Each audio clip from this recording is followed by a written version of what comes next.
What's going to be the tension at the White House today, Kevin?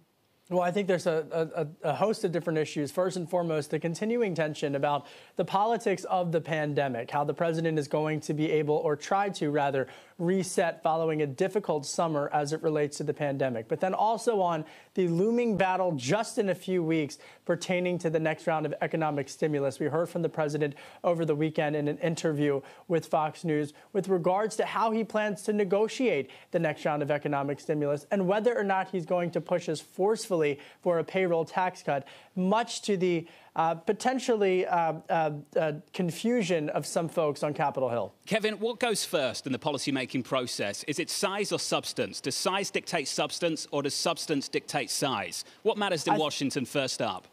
For Republicans, it's size. For Democrats, they're going to really dig in on certain policy issues that be included in there.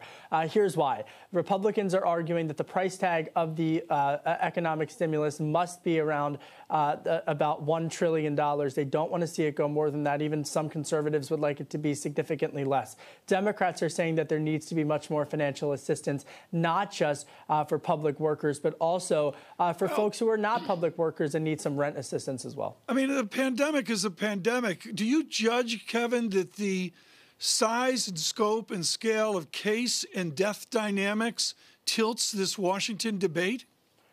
Well, you know, I think that the data of which parts of the country are being impacted by this virus right now, it would suggest that it's typically right now more southern states that are experiencing an uptick in this. And as a result, I think that's why Republicans are really increasingly much more receptive to the idea of another round of stimulus. But look, I mean, let's not, mince words here, because you've got former Vice President Joe Biden, who has been aggressively campaigning and saying that the president has had a colossal failure as it relates to his handling of this. And behind the scenes, with the reset of the president's reelection campaign, they're looking for some type of major marker at 1600 Pennsylvania Avenue and across the Potomac River in Arlington, where they're headquartered, where the campaign is headquartered, to try to get some more momentum back from them after what's been a very difficult summer for them. Kevin, what is the logic behind President Trump's opposition of $25 billion of funding for states for testing and tracing?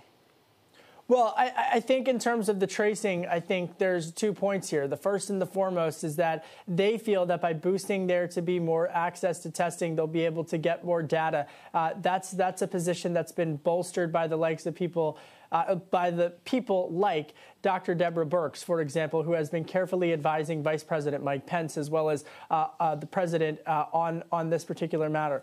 But beyond that, when we talk about schools, when we talk about sports institutions and the need for rapid testing, all of these different models, Lisa, are ways that, quite frankly, America is discovering in real time how they are going to have to deal with this over the immediate short term. And that's why there's a lot of confusion, because no one community has really been able, every community is different in terms of how they're handling this virus. Kevin, there's a question. Is this a stimulus bill, or is this an additional round of bailout money? The question of trying to prop up an economy still beset by a pandemic versus actually engaging in infrastructure projects like the FBI headquarters that President Trump would like funding for. Can you sort of draw that distinction in terms of what's been proposed so far? Well, one person's stimulus is another person's bailout. That's just the game of Washington, D.C. It's something that we've seen, Lisa, play out even before the pandemic. But I think the bottom line here is that the political partisanship is going to cause for many individuals to say that's a bailout, unless they're able to get some stimulus for themselves. That tension's going to be on full display. I think a lot of Republicans, I spoke with several last week, who are very uncomfortable with just writing a blank check for there to be another round of stimulus. But hey, this is the situation that we find ourselves in.